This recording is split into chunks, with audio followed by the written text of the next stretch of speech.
We're here today at the West Fraser Centre to talk about the fire situations that occurred recently in the Caribou.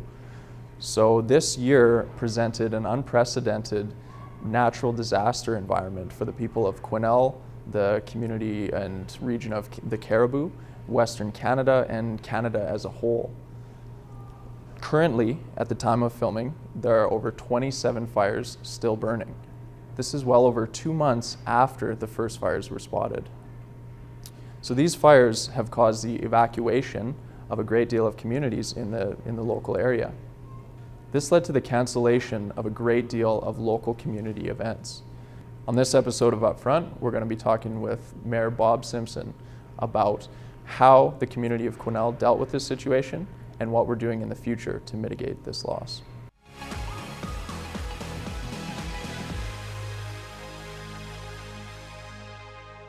We're here today with Mayor Bob Simpson on this episode of Upfront. We're going to discuss one of the most difficult summers that we've had in the Caribou in recent years and what we did to mitigate the issues that occurred, and also what we're doing to follow up. Hi, and welcome to Upfront, Bob. Thanks for having me on the show again. Absolutely. So I want to just kind of start off with your experiences. Have you had a similar experience or anything even close to this scale occur in your life? Well, my family was intimately engaged in the 2003 firestorm year. That's what that was called in Kelowna. My folks were actually across the lake in Peachland from where that fire started and watched it move down towards Kelowna. And my brother is a structural firefighter. He was an acting captain on one of the crews that got trapped on the Friday night. And so for about 4 hours, we didn't know what had happened to that team, and he's got a pretty horrific story to tell. So that summer of 2003, we were involved at a personal level in those fires through the Kamloops area and through the Kelowna area. With respect to the Quesnel area, we've had the NASCO fires as an MLA. I was out in NASCO, and we had some pretty significant fires that were showing very strange behavior because of the mountain pine beetle and because of some of the weather patterns, but nothing on the order of magnitude, and certainly not as a mayor. In the 3 years that I've been a mayor, this is the first time we've had to engage at this level. Okay. Yeah, and so do you remember sort of what you were doing when the first fires were actually spotted? Yeah, I actually had just come back. I had taken a little bit of time off. We'd been down in Victoria with family. I dropped my daughter in Kelowna, and my son and I were driving back. He'd just gotten out of the Navy and was coming home for a little while before he went to school. And we drove up through 100 Mile House when the Gustafson fire was starting to hit 108. And you could see this wall of flame, and we were talking about how horrific that was. And that was the Thursday. On the Friday, I had actually gone into the gym at the rec center and saw that there was a storm cloud coming up and thought, great, I'm doing an inside workout, not an outside workout. And while I was in there, the lights were fluttering, etc. But by the time I came out, because it was only about a 45-minute to an hour event, by the time I came out, it had started to be sunny, etc. About an hour later, I started to get the phone calls that we'd had a massive amount of fire starts, and of course the next morning we knew it was over 160 fire started in an hour period as that lightning storm went right down the Fraser Valley. It's incredible the speed, right, that it would pick absolutely. up. So, yeah, absolutely. Very terrifying. So once things kind of started ramping up, what was our response? What was our initial response? What did that look like? Well, the city of Quesnel never had to initiate our emergency response. So as the mayor, I never had to declare a state of emergency. The closest fire we had was the originally misnamed Dragon Mountain fire that was on Green Mountain. We had the first evacuation event occurred on the Saturday when the RCMP initiated an evacuation in Alexandria area on West Fraser Road. So Saturday, it was more trying to understand what was going on and working with our staff to see whether or not we needed to do something from the city. But we were never at imminent risk, so we didn't have to actually initiate our own emergency response. We did open up our emergency social services, And that became an issue with us, and it's part of the story that unfolded of the dialogue between ourselves and Williams Lake Caribou Regional District Emergency Operations Center, and caused a lot of miscommunication, a lot of difficulties in us being able to work with our emergency social services, the misnaming of fires, barricades in the wrong place. So right out of the gate on the Saturday and Sunday, we started to have some of those experiences. Yeah, that's kind of what I was going to ask about, is how the collaboration process with the regional district, neighboring communities, and the emergency response teams how did that unfold? So what we decided was, even though we didn't have to initiate our own emergency operations center, we established an emergency management committee. And we met every morning as if we were having a team meeting to deal with the emergency. So we had everybody around the table starting on the Sunday morning after the Friday event. We brought in all of our city staff, public works, our fire chief, RCMP detachment, our emergency social response coordinator, and we sat around for an hour to an hour and a half, touching base and making sure that we were all tracking on the same page what the issues were. It became quickly evident that we had some significant communications issues with the Williams Lake CRD. But to be fair to them, they had an imminent risk in 100 Mile House and what looked like was going to be a situation in Williams Lake right off the bat. By the early in the first week, they were evacuating themselves from the Williams Lake Airport, which had a massive fire coming at it. So they had a lot of issues that they had to deal with, and none of our fires were on that level of magnitude of putting a massive community like Quesnel or Kersley or NASCO at that time at risk. So we were kind of low on the pecking order of the kind of attention we needed. Unfortunately, that meant that we had, it took forever. I had to get on the phone to the actual fire boss and say, you need to rename that Dragon Mountain fire. Dragon Mountain is in everybody's viewscape. It has critical infrastructure on it. It's much closer to the city of Quesnel, and the fire's not on that mountain. And it was also misdirecting some of the initial fire attack because they were trying to protect the infrastructure when the fire was one hillock over from it. So we had to then do workarounds beyond what was happening in Williams Lake and go directly to decision makers to try and get them to make the right decisions. So we've actually said to the Solicitor General and to Emergency Management BC, we believe that one of the lessons that comes out of this is we need to organize our emergency response at the sub-regional level. So in the case of the Caribou-Chilcotin, we need a North Caribou emergency response approach, Central Caribou, and South Caribou. And we need to integrate the municipality with the regional district at that level. We could have easily managed the fire. We had our own incident management teams at the airport when they set the fire base up. We have our own health authority, different than what Williams Lake has. Williams Lake is Interior Health, we're Northern Health. We have our own RCMP detachment, our own Ministry of Highways. So we had all of the ability to actually manage the North. And at one point during the time in the first 3 weeks or so, we actually made a pitch to the regional district saying, give us the North. Let us manage the North, take that monkey off your back. You can concentrate on the communities that are really at imminent risk, and we can better manage and communicate around what's happening in the North. But we never quite got there, but certainly it's one of the lessons learned that we're working with the province to say, we think that's a better management system and we should restructure around those sub-regions.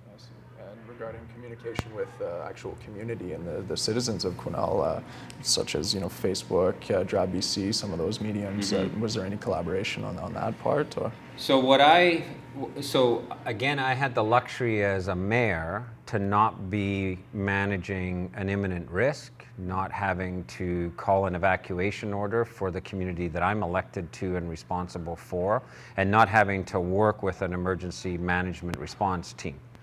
What I saw on Saturday and then into Sunday morning was a high degree of misinformation in the public and a desperate desire for good information flow.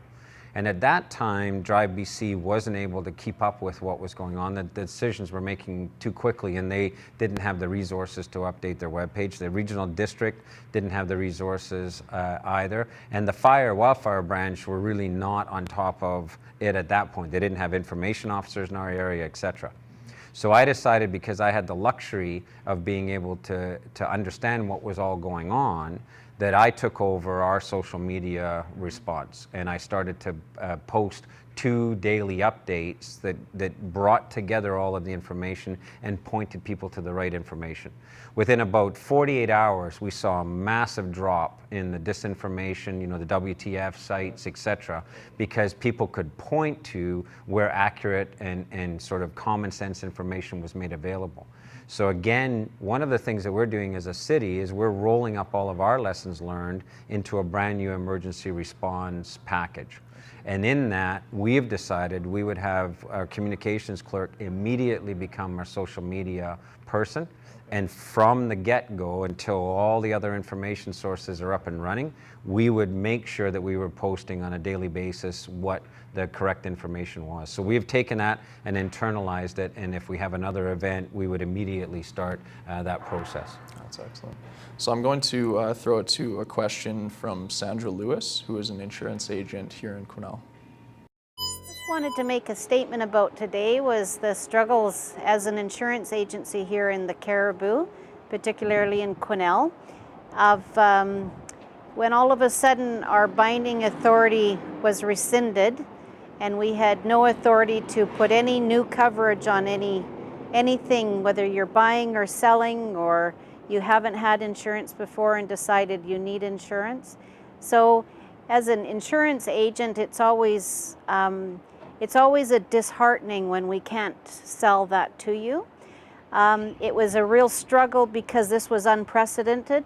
This was the first time that we had ever come across anything like this. In my 40 years in doing insurance, this has never happened so close to a city and with all of our evacuation alerts.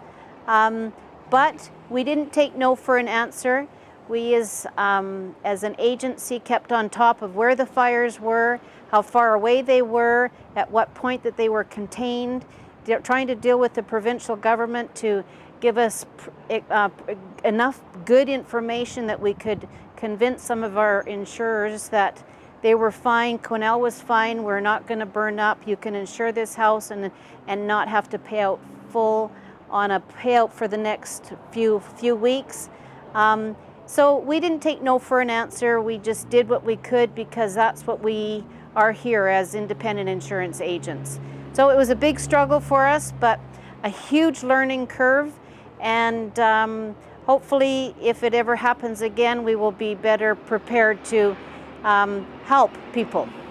So Sandra's question was pertaining to the collaboration of communication with all the different groups involved. So what were some positives and negatives with that? So Sandra was a great resource to me because one of the issues that we had during this event was an issue of insurance underwriters basically not providing insurance. So we were having issues in our real estate community. We were having issues with people even getting vehicles. It became a kind of a critical situation, and it was because of how the fires were being reported out. I was able to work with Sandra to understand what the issue was. So in that case, we think we've now got some solutions with the province around how we report wildfires, because the wildfire branch is only interested in reporting out kind of accurate information about where the fire is, what's happening with respect to some of their firefighting efforts, how many resources they've got involved. They're not worried about the community implications of that. We are. So I've worked with the new Minister of Forests on different ways of reporting that. As an example, one of the situations that occurred is we had a small structural fire at a sawmill at the dump, at the landfill. That became reported on the wildfire branch and looked like a fire right in the city of Quesnel. They then also, so that became a real problem because it looked like the city was at imminent risk and it was just a little tiny fire that was out in 4 hours, but it remained on the wildfire branch's website because one of the things that they do is once they report a fire, they keep reporting it. Even if the fire's out, it's still there and it's still a dot on a map. The same with the Green Mountain fire. For a while they were reporting containment, and when they got up to 80% containment, because that was our closest fire, the underwriters started to then provide insurance again at reasonable cost, not gouging people. However, when they archived that report, and the report was still on the Wildfire Branch website, but it said archived, which in any common sense would tell people that fire is done, we're now putting it into our archives. But because they took the containment number off, the insurance underwriters tried to suggest it was an active fire again and stopped providing insurance. So we worked with the minister to get him to understand some of those things, and all the archive reports all disappeared. So they're sitting now in behind, so Wildfire Branch can see them. There's still a record for them, but they're not reported to the public. So those are the kinds of things we have to work on. But on communications writ large, we found our local fire chiefs in the area, so our volunteer fire chiefs at Bushy and at Barlow and West Fraser, etc. They weren't in the information loop from the Cariboo Regional District. Our northern directors for the CRD didn't know what was going on a regular basis. So our emergency management committee actually morphed into a sub-regional communications table with the MLA there, the northern directors, the other fire chiefs were dialing in, the mayor of Wells and his staff were dialing in, and we became a conduit to try and get information out to people. And then Wildfire Branch started to have regular meetings with industry stakeholders and business, so they did pick up the slack on that. But again, what we're building into our system is a much more robust communications system that we would pick up right off the bat. Yeah. So you're talking about that role that our community sort of started developing into, right, as sort of a communications hub. Mm-hmm. So I'm wondering how we sort of manage to keep local businesses and local professionals and the local community sort of in the know throughout all of that. So for the most part, in the feedback I'm being given, that my daily blogs became the go-to place, and I was very careful in making sure that I put as much information in there as possible. But we were fortunate as a city. We had just opened Spirit Square, and we'd opened the Spirit Center is what we're calling it now. We'd opened the downtown washrooms because we had a grand opening that we were going to do in conjunction with the Billy Barker Days Festival. So when the Gold Dust Mall was set up, we were going to do a grand opening of that new space that we had. We'd just been given the keys actually from the contractors. And so in one of the very first meetings that we had when we knew that Billy Barker Days was going to be canceled, we actually just handed the keys to the Wildfire Branch and said, it's downtown, it's available to everybody, take that office over and make that your communications hub. So that was very good for us. And then they started going to the farmers market and they started to go around. So we tried to facilitate good information getting out to everybody. And then we started posting the information on Drive BC, the information from the CRD up on those glass windows so anybody walking by could see what was going on. I see. Yeah. Yeah, so we weren't just home to human evacuees within the community of Quesnel. Of course we were. Mm-hmm. I suppose we could touch on the human evacuees. Sure.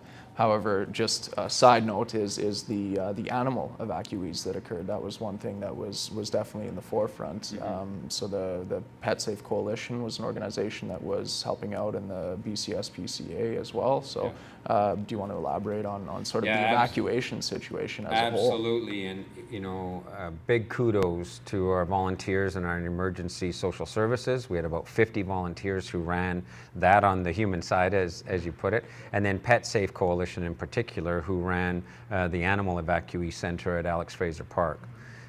We ended up hosting over 2,000 evacuees in our community.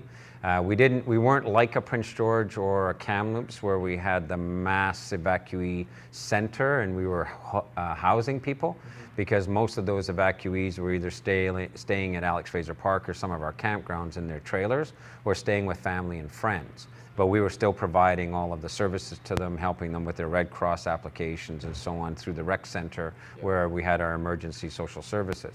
The Pet Safe Coalition had all of the dogs and the cats and the chickens and the horses and really ran a phenomenal function there for us. Part of the issue that we had was that the Williams Lake Emergency Operations didn't want us to have our emergency social services open. So this was part of the miscommunications that occurred. They didn't call the first evacuation out in Alexandria on West Fraser Road. Our RCMP did. So they didn't realize that we had an evacuated area, and because they didn't call it, they didn't actually allow us to initially have what we call a task number, the ability to issue vouchers and so on. So we had to convince them that we had the need. Then they asked us to shut down when they started to evacuate 100 Mile House and other areas because they wanted the evacuees in Prince George and in Kamloops. We agreed with that. We didn't want to be hosting evacuees here in case we got in trouble. However, what we tried to get them to understand is that people were self-evacuating from the Kearsley area, from the West Fraser Road area because of smoke, and people have the right to do that. And there was imminent risk of evacuation orders in those areas that people were being proactive, bringing animals in and coming in themselves. So if we closed our emergency social services down and pushed those people to Prince George, we would lose our nurses in our hospital who happen to live in Kearsley or live on West Fraser Road, our volunteer firefighters, first responders. Like we said to them, like, it just doesn't make any sense. Absolutely. If there's a reason for people to be in Quesnel, we needed to provide them evacuee supports. We believe we could triage. We could say, if you don't have a reason, get up to Prince George. If you do have a reason, we can offer you the services. So that became a real issue for us, and especially on the pet side. Part of the thing the Pet Coalition had to do was work with the RCMP around the barricades, because a lot of animals got trapped in behind those barricades as the people came out. Then they were worried about their animals, and once the barricade is up, the RCMP were going, well, it's a no-go zone. And unfortunately, we did have an incident where somebody went in with a horse trailer and came out with somebody's household goods. They were thieving from there. So that became an issue for us on how do you manage access and egress to rescue animals, especially down McLeese Lake area. That became a problem for us, and out at Alexandria became a problem. So we had to work through that, develop a pass system to allow the pet safe folks to be registered to be able to go in and out and actually rescue those animals. But we're going to celebrate. We're just making the arrangements later in October. We're going to bring all of those volunteers in, and we're going to have a celebration to recognize their contribution to our community. Oh, wonderful. Oh, that's excellent. Yeah. So we could kind of bridge into some follow-up then, I suppose, in regards to sort of putting the people who are affected by the fires into a similar situation that they were in before the fires affected them, right? And so as far as government support or other sources of support, is there any sort of mediums for kind of providing support to people affected by the fires that you would like to touch on? Yeah, so the Red Cross is still available for people who haven't applied for the $600 allocation and the various allocations at the personal level. They've also introduced a $1,500 stipend for businesses and for not-for-profit organizations, and we're recommending to everybody who was even slightly impacted to fill out those applications, because we need to build a kind of a needs bank, if you will. So even if they don't qualify for the $1,500, we want them to have registered and say, we were impacted and here's how we're impacted. Now that $1,500 we just heard from the rodeo, for example, their loss in canceling the rodeo is around $50,000. We don't have the numbers yet for the air show. We know some of our businesses downtown are carrying inventory that they paid cash for Billy Barker Days and the air show, two festivals that were canceled.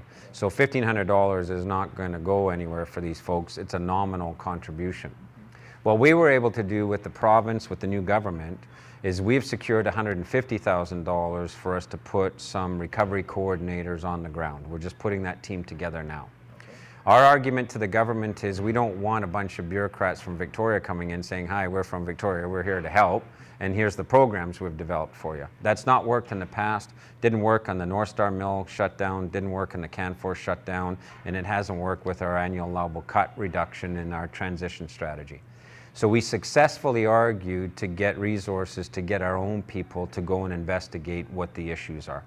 You know, what is it that Billy Barker Days is out? What is it that some of our retailers are out, tourist operators, guide outfitters, trappers, our agricultural sector?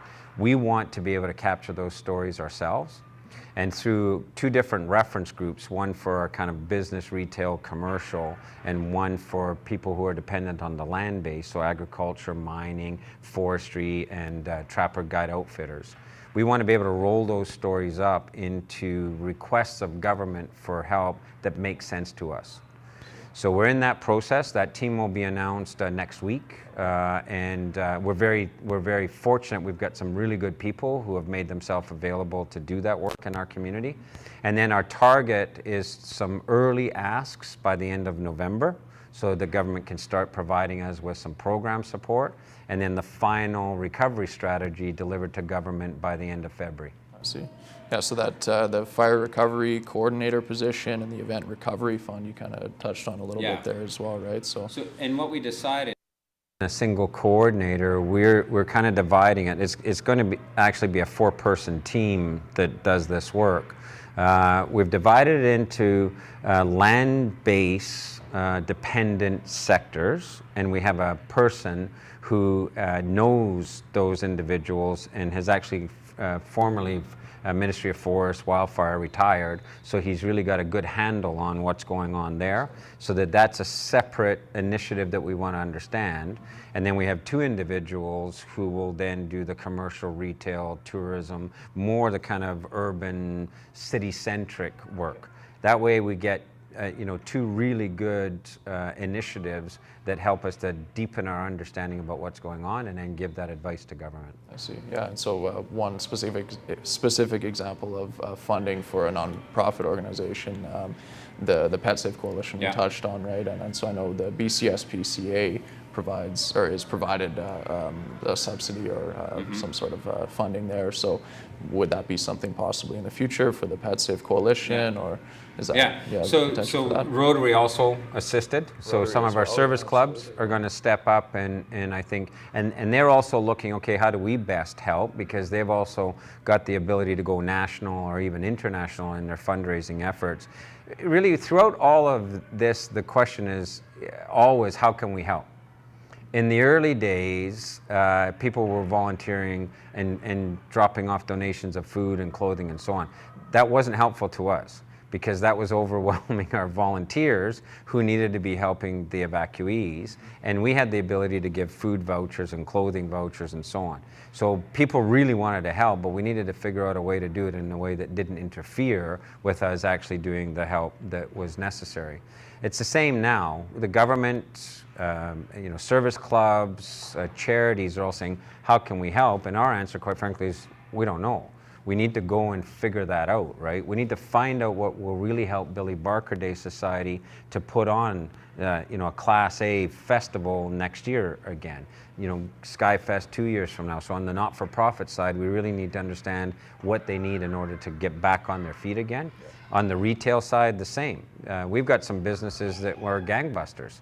The restaurants, when the firefighters found Mr. Mike's or Savalas or whatever, that's a different story than the pure retailers who had summer inventory and no tourists and no festivals. So we need to understand ourselves what the issues are so that we can then say to the service clubs and the SBC and others, here's where we need help. With respect to Pet Safe, we already know we have some deficiencies at Alex Fraser Park structurally, in terms of hosting animals, in terms of being able to manage that kind of evacuation. And we've already had some conversations with Alex Fraser Park. We just actually got a facility assessment of Alex Fraser Park that we'll be discussing at joint planning shortly. And we would like to incorporate in, okay, what else do we need to enhance in order to be able to accommodate evacuees, animal evacuees like that again. So we'll learn those lessons and then we'll go after the money. Yeah, definitely. And pertaining to sort of the things that were learned throughout the process, right? We touched on that a little bit through the meetings, right? The daily meetings that would happen. So what I'm interested in is sort of what were some of the key learning points, Mm-hmm. what really worked well in regards to dealing with the influx of support Mm-hmm. and people who were in need. What were the things that worked and what were the things that didn't work in terms of dealing with that influx? Well, I think our volunteer base proved themselves to be very robust and resilient. We have a system, and we've said this to government a number of times, and our emergency services coordinator was the one that first said it. We have a social services emergency response system built for a single incident that lasts 3 or 4 days and built on the basis of volunteers. We had an event that was massive, multiple, and went on for, I think, 92 days or whatever it was, right? So we've said to government, like, maybe the front end is volunteer, but you really got to think about how you come in on the back end of that with people who can support those volunteers in a more professional way. But absolutely, our volunteers managed that system and really made it work.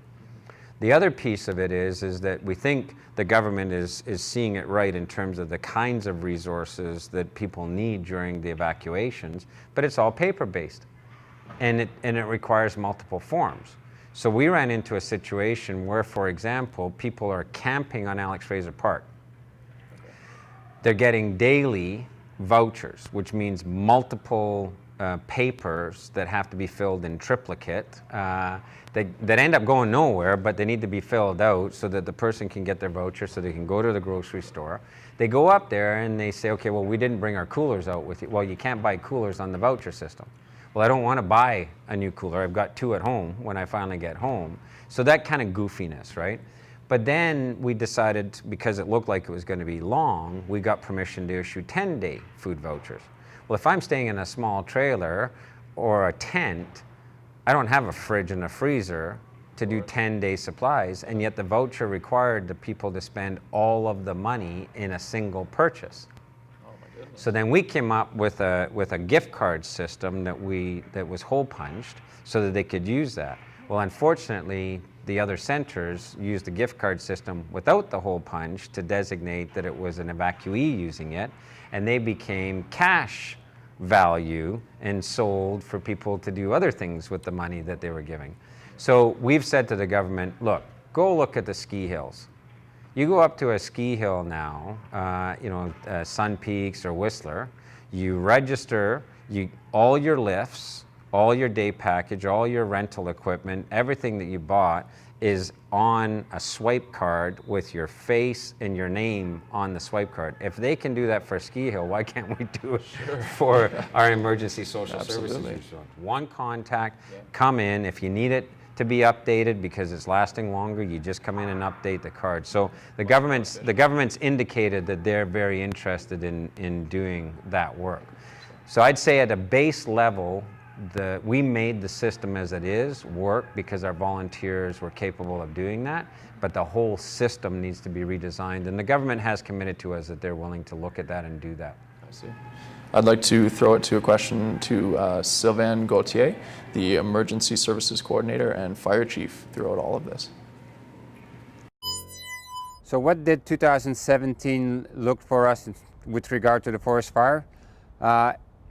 It helped us look at our city emergency plan, and we really saw that we were prepared, but not to the point where we could handle a major situation like happened in Williams Lake and 100 Mile House. So with all the meeting that we did have over the summer, we realized that, we need to work on our emergency plan and expand, especially with regard to evacuation, our evacuation route, and how to handle an emergency, such a big emergency. So thank you, Sylvain. So I would like to basically bridge from that into a discussion about some of the key takeaway points, and specifically in regards to the meetings that you guys were holding, and sort of what those entailed, and how that is going to kind of allow us to deal with a situation like this in the future. So, and kudos to Sylvain and our volunteer firefighters, because people don't, I think, realize that we sent a truck and a tender down initially to 108. So volunteers plus one of our professional staff down there. They went from 108 to Clinton to Spoken Lake, and then back into Clinton again. And we gained a reputation of a preferred team to work with by all the Surrey firefighters, the Vancouver firefighters. If they wanted to work with a local group, they were asking for the Quesnel group. So our firefighters really proved their worth, and we have a phenomenal volunteer fighting crew here. And I think all the training that they do is really proved in those situations. What we did, and Sylvain is our fire chief and emergency response head, was involved in was these morning meetings. And again, they weren't emergency operations center meetings. So we decided early on that we were going to document all of what was going on, and that we were going to turn that into a plan. But as we started that, we realized that we could learn from the glitches that were occurring in the other centers. And I don't mean any disrespect. They were in the thick of things, we were not. So we had the luxury to step back and say, how would we do that differently? Yep. So for example, the 100 Mile House evacuation, it raised questions for us on where would we do our bus muster stations? Where would we get the buses from? How would we get people to the bus muster stations, especially people who are shut-ins or people in Fraser Village or Dunroven, people who are getting home care that don't have access, people, for example, are community living folks that don't drive vehicles. So we then sat as a team and mapped all of that out. We zoned the city. We designated the bus locations for pickup. We then worked with our transit system to figure out how we would shuttle people around, and we had a standing order. We created a standing order for up to 100 buses if we needed them on a 24-hour notice, right? So we would give the notice, they would come down and get people. So we were able to start mapping out each of the discrete pieces. We started mapping out our communications piece. We started working. Our senior staff had meetings with our QP workers, because one of the issues is you can't afford to have everybody go. You still need to run your water system because you still need to be able to fight the fires. Your sewer system can't go down. Your critical infrastructure still needs to be maintained. Well, if they want to take their families out to wherever the evacuation center is, we had already experienced issues with people getting back in on the barricade. So we mapped that out. We worked with the RCMP, we worked with QP. We now have an agreement with QP on the right to return and workers who would return. Yeah. So it was a great opportunity for us to really learn every day what we would do differently. And because we had the luxury of time to not only say, okay, here's an area we need to work on, we actually worked on that area.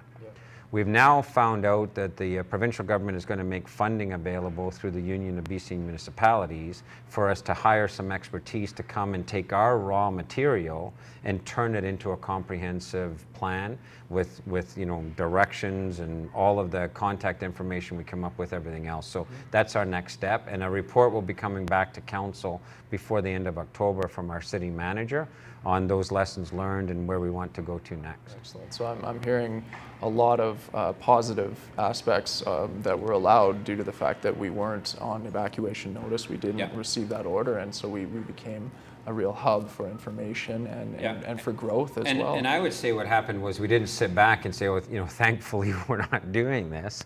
We sat back and said, thankfully we have the time to figure this out and to make sure that if we do have to do this, we have a solid plan and we know exactly what we're going to do. And that gets right into my next question, which is in a situation that's similar in the future, how well are we prepared to deal with this? So I'd say we still have a ways to go because what we've got is the raw material to make a great plan.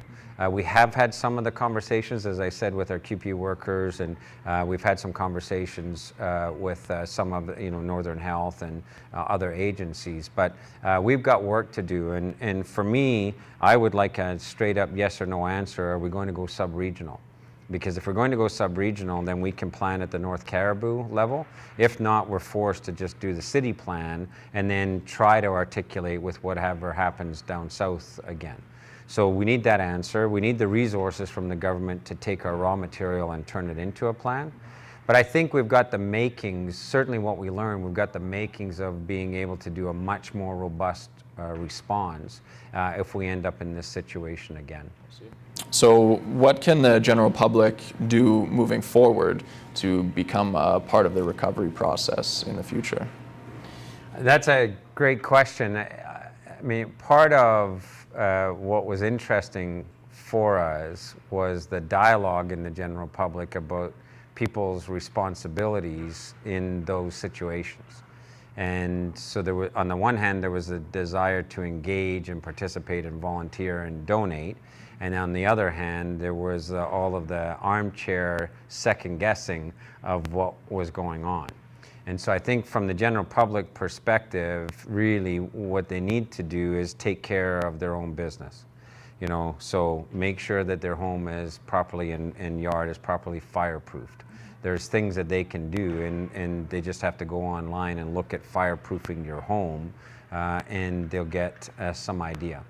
They also, I think, if you're a smoker, should give some real hard thought. I mean, we saw people still throwing lit butts out the window in the middle of the fire season.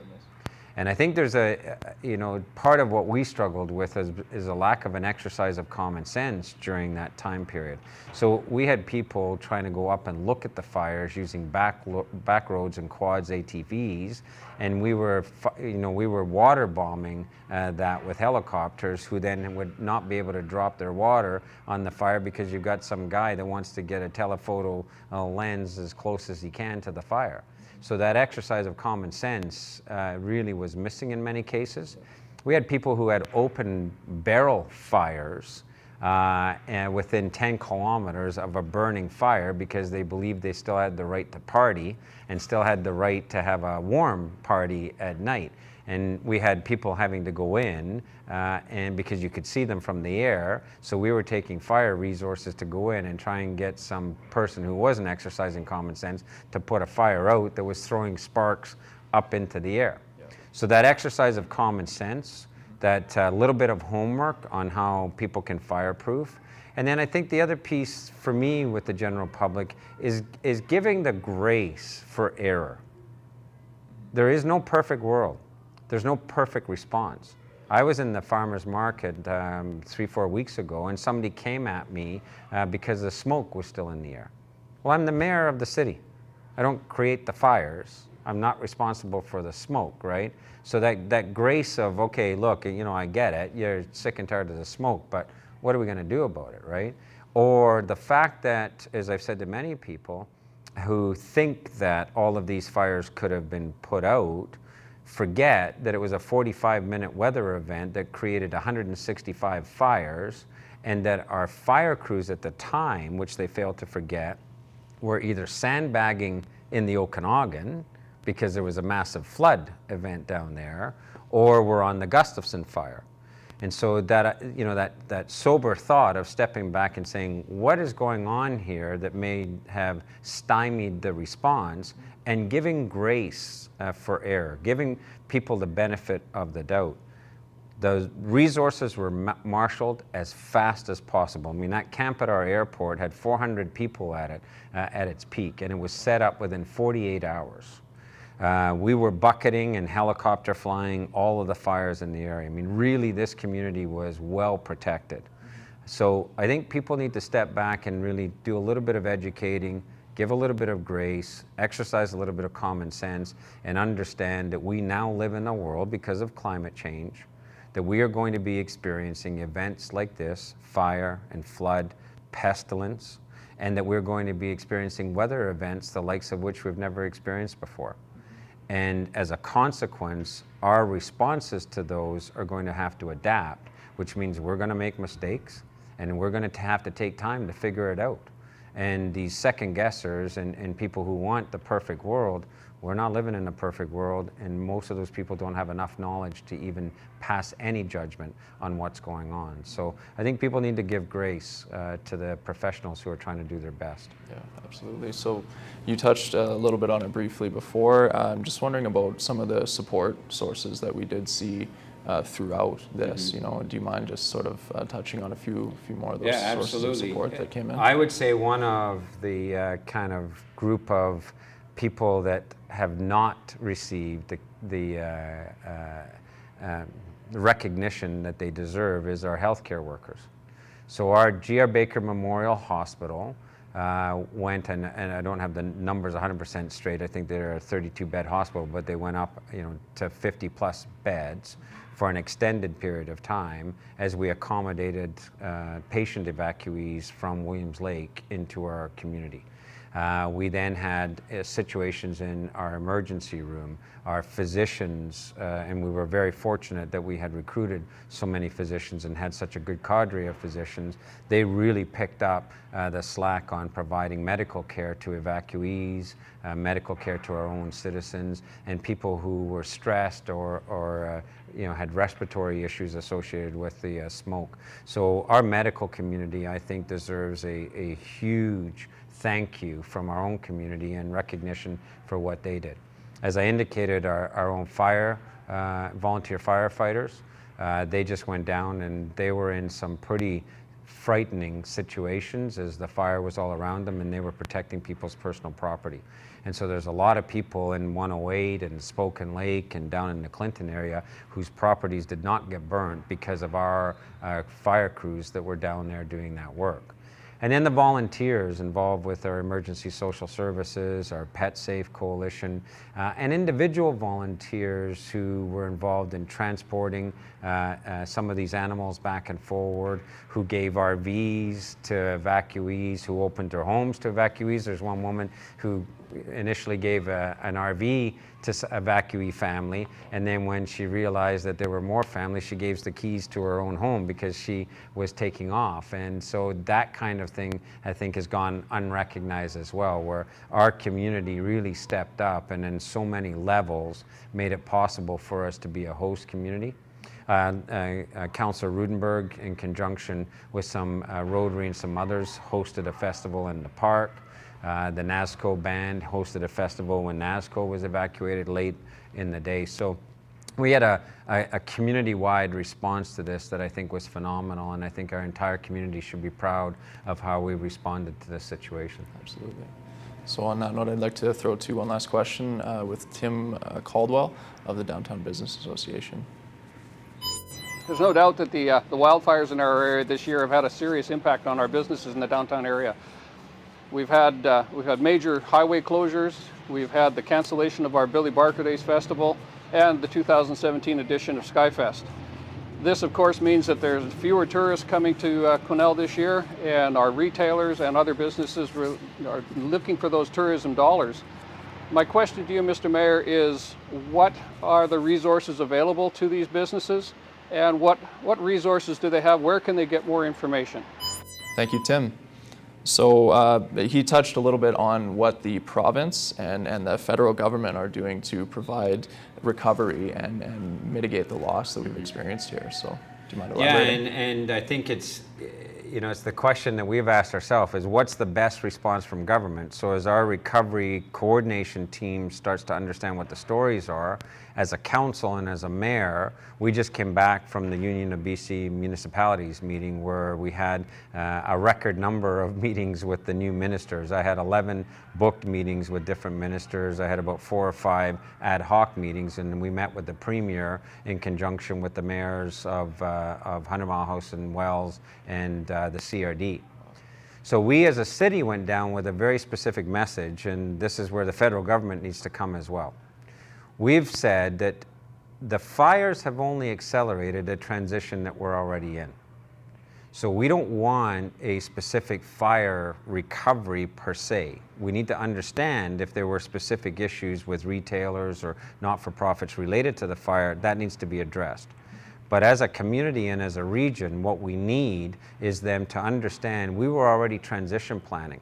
So all the fire did was take more wood out of the mix over the next couple of years and make that transition more imminent and accelerated. So our message to the government was really, we don't want make work or fake work programs that make the government feel good or that put people, on a $10 an hour wage doing something to make people feel like they employed somebody or they can rack up the job numbers. We've said instead that as a resilient community, we want provincial and federal government investments in our community to be accelerated because those are real jobs. So we have a standing request for an addition to our hospital for a new ICU emergency center. Make that investment. right? That's a $24 million or so investment that would be 2 years of building and real jobs for people, real jobs for our contractors. We have a 15-year standing request for a new school. So make that investment. And the main message we said is if you're going to invest in our community anywhere in the next 10-year window, make it in the next 2, 3, 4, 5 years. Because that's the time that we need it. We think we need about 5 years to work with our industry, to work with the other sectors, agriculture, mining, to really understand what the macroeconomic shift is going to be. I fundamentally believe we can innovate in the forest sector to stabilize that sector and move it into a new kind of manufacturing capacity that would replace fossil fuels, that would deal with climate change. But we need some time to figure that out and to attract that investment. If the public sector investments occur over that, starting next year and through 5-6 year window, we actually buy the time that we need while creating real jobs. So we already have applications in for a new gymnastics facility associated with our soccer complex and an upgrade to our recreation facility. Those amenities, if we add them, not only create jobs, but help us attract and retain residents, which we need. Yeah. The school, the hospital, we have requests for road improvements. Maybe we'll get, the bypass, but notwithstanding the bypass, we need improvements in safety and flow on Highway 97. Make those investments now. There's a request for an addition to the trade center at the college. Make that investment now. So wherever the government already has on book targeted public sector investments, make them in this next 5-year window. That buys us the time we need, creates real jobs, continues to build this community as a very attractive community for people to come and live and invest in. So that's the message we gave. And the province would be the one that goes to the feds and says, okay, we're making this investment. It's part of the long-term strategy. Here's your bill associated with that. It's not something we would do directly, but we've certainly sent that message through the province. Yeah, absolutely. So that support in resilience to a situation like this that has been so affecting to the people of Quesnel, British Columbia, Western Canada, and Canada as a whole is really a key piece, a silver lining, if you will, that could be drawn from this. A sign of the Canadian resiliency and the Canadian heart and empathy and support that comes pouring in when people are in need. So yeah, absolutely. Personally just want to provide a thank you so much to the infrastructure and support service workers who really contributed so much to supporting the health and safety for our community as a whole, and absolutely to the volunteers, the local volunteers and people who came from externally to support our community, and everyone's help in every way really contributed in so many different unique ways to make a difference to our community. And I do want to truly say thank you so much to you, Bob, for being a hub of information for all of us throughout this very tumultuous times. It was a crisis for all of us to experience, and thank you for being a focal point and a place to turn. I was happy to make that contribution. For me, I had the time and I felt it was the most meaningful contribution I could make. Absolutely. So thank you very much. This has been Upfront, and this is our Mayor Bob Simpson. Thank you.